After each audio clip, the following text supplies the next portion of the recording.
Veja, Celso, acho que eu já cheguei até a dar um spoiler, né, sobre quem eu achava que tinha sido o principal destaque do Bahia no jogo.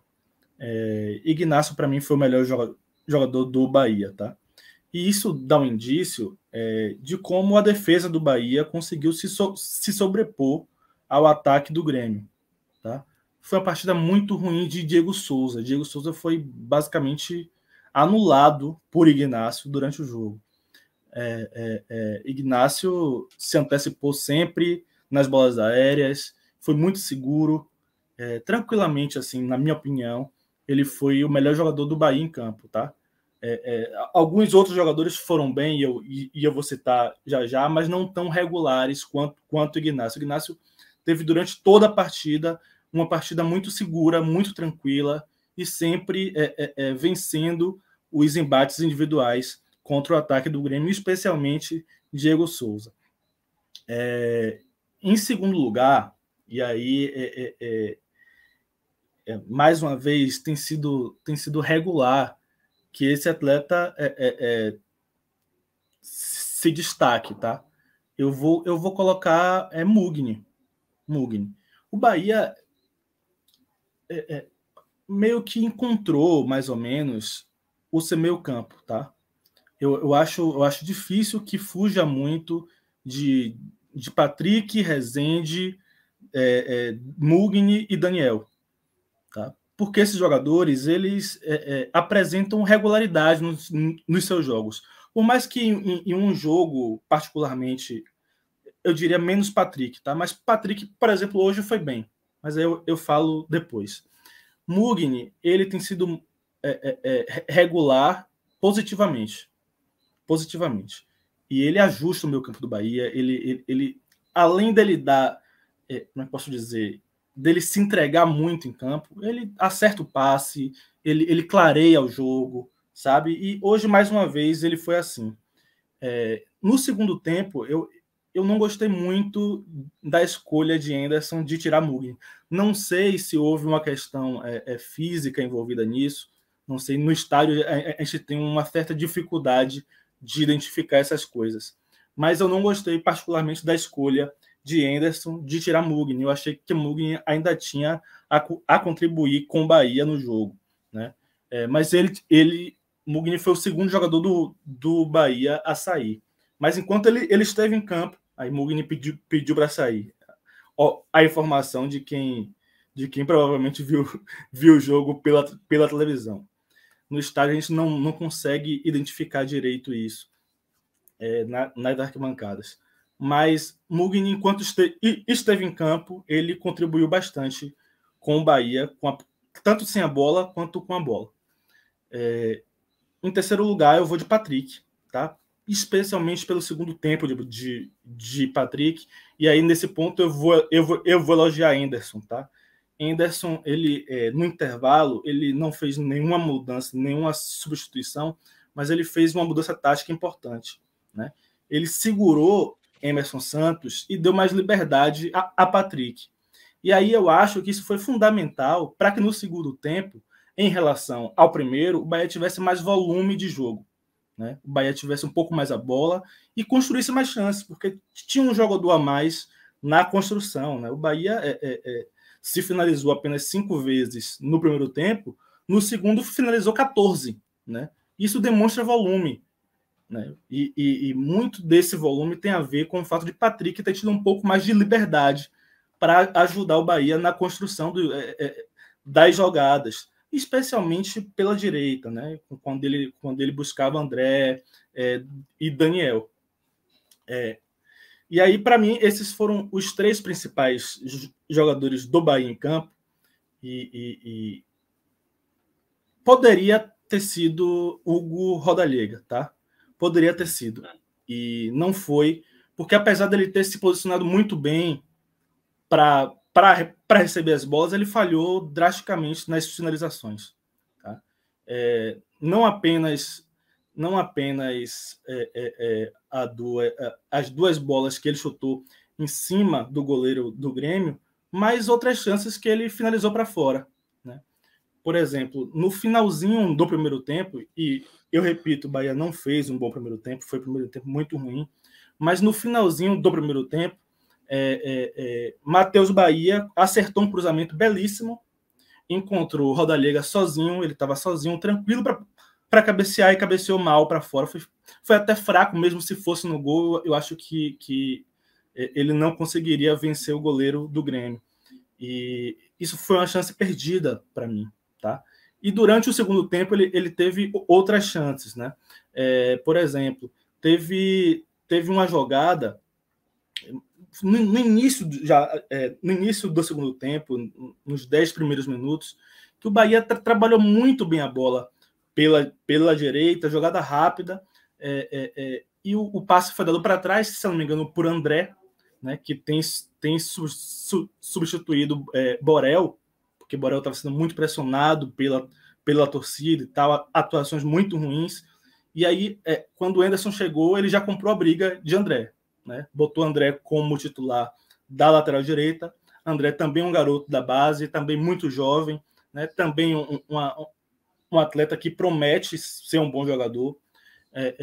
No primeiro jogo, eu achei ele um pouco inseguro ainda, tá? Contra o Brusque, achei ele um pouco seguro, mas hoje eu achei ele um pouco mais seguro, mais no segundo tempo do que no primeiro, tá? No primeiro tempo ele ainda teve alguma estabilidade, assim, e o Bahia chegou a ter algumas fragilidades pelo lado direito defensivo, mas no segundo tempo ele foi muito bem, tanto defensivamente quanto ofensivamente, e ajudou o Bahia a criar algumas das melhores chances do time no jogo. E uma dessas bolas, a bola foi cruzada para trás, Rodallega estava sozinho, finalizou de primeira, mas finalizou no meio do gol, em cima do goleiro do Grêmio. E aí mais uma chance perdida, né? Teve uma outra chance que foi uma bola lançada, se eu não me engano, para Daniel, e ele, ao invés de dominar a bola, ele já dá um tapinha pelo alto para Rodallega, e Rodallega finaliza por cima, né? Houve outros lances em que Rodallega poderia ter preferido o passe, ele preferiu chutar de fora da área e em todas as chances sem direção, tá? E houve ainda uma outra chance perdida por Rodallega, em que ele, depois de uma boa jogada de André, mais uma vez pela direita, a bola chega para ele de frente para o gol. Claro, tinha outros jogadores na frente, ele foi obrigado a finalizar de primeira, mas ele finalizou no canto onde o goleiro estava e o goleiro do Grêmio conseguiu fazer a defesa, né? Espalmou para o lado. Então, eu, mais uma vez, não foi das piores partidas de Rodallega. Eu acho que ele já fez partidas piores, né, nessa volta, mas ele foi decisivo para que o jogo ficasse no 0-0. Tá? Ele teve as melhores chances, e aí eu vou excluir a chance que o Bahia teve aos 46 minutos com o Matheus Davó, e o Bahia não conseguiu marcar o gol porque ele finalizou mal em todas elas. Tá? E aí eu preciso fazer uma crítica a Anderson Moreira. Tá?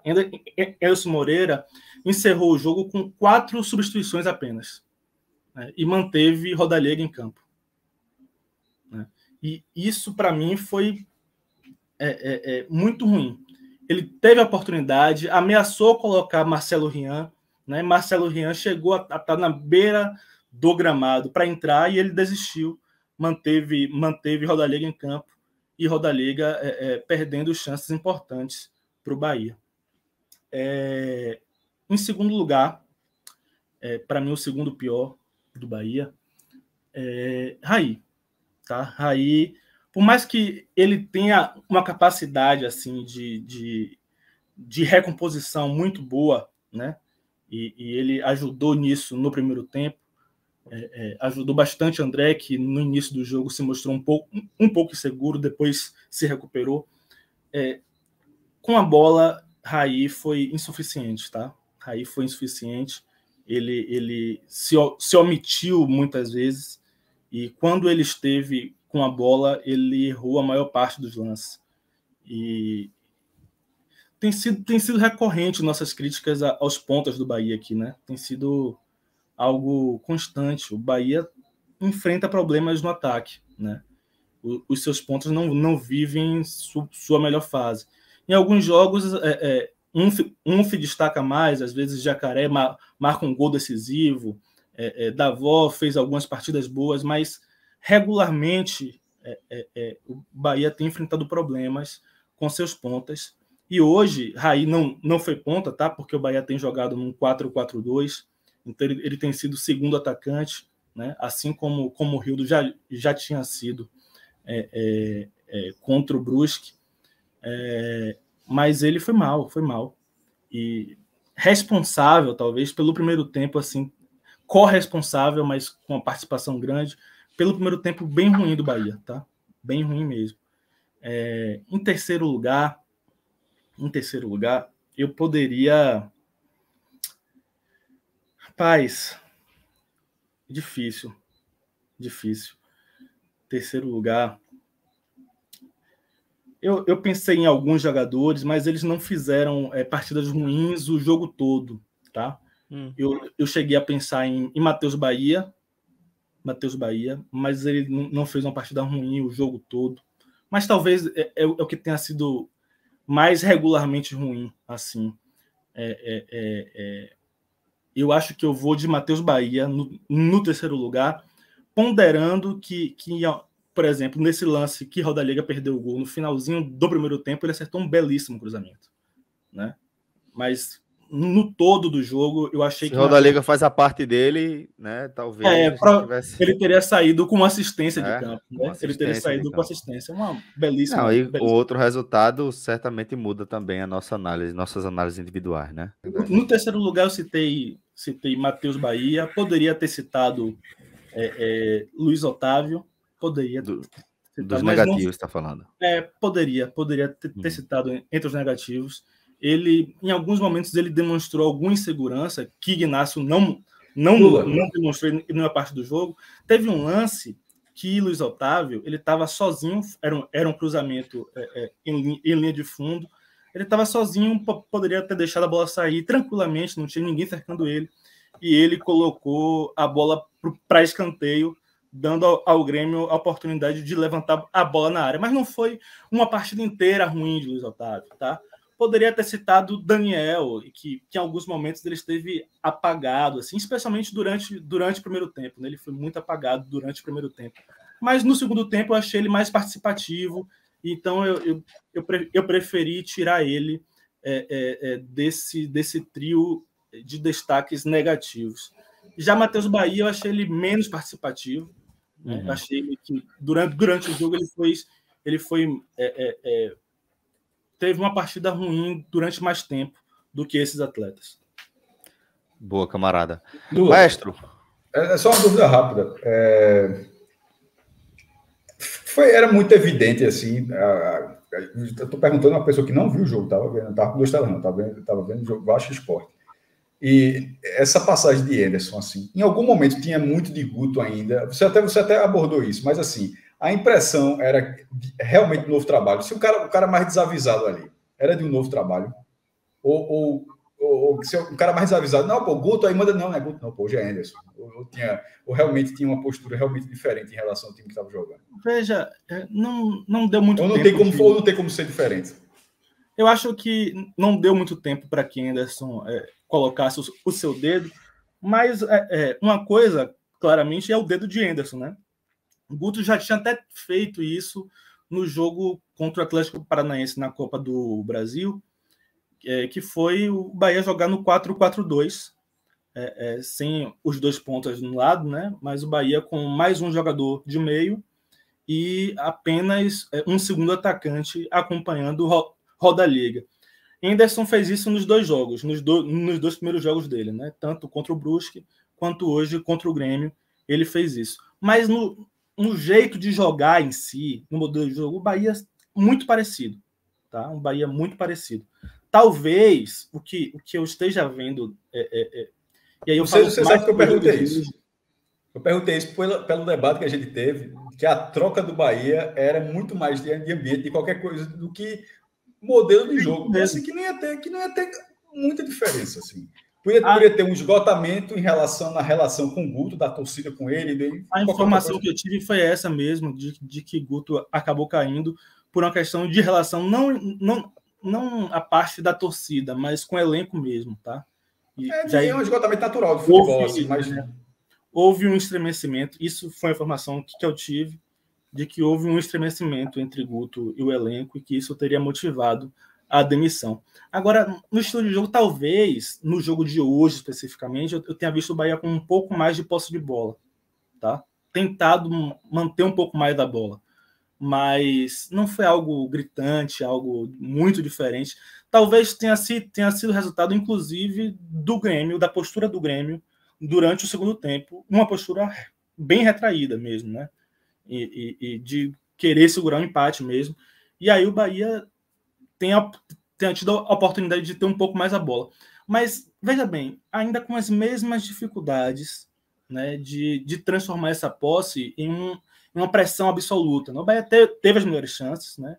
O Bahia parou tanto no goleiro do Grêmio quanto na trave, mas não teve pressão do Bahia, sabe? O Bahia, nessas chances, foram chances isoladas durante o segundo tempo. Uma aos 6 minutos, outra aos 16, outra aos 24 e uma outra aos 46, né? Talvez a melhor pressão que o Bahia tenha tido tenha sido nos últimos minutos de jogo, nos acréscimos, após a bola na trave, né? E o Bahia ensaiou uma pressão muito grande, né? Mas acabou não dando em nada.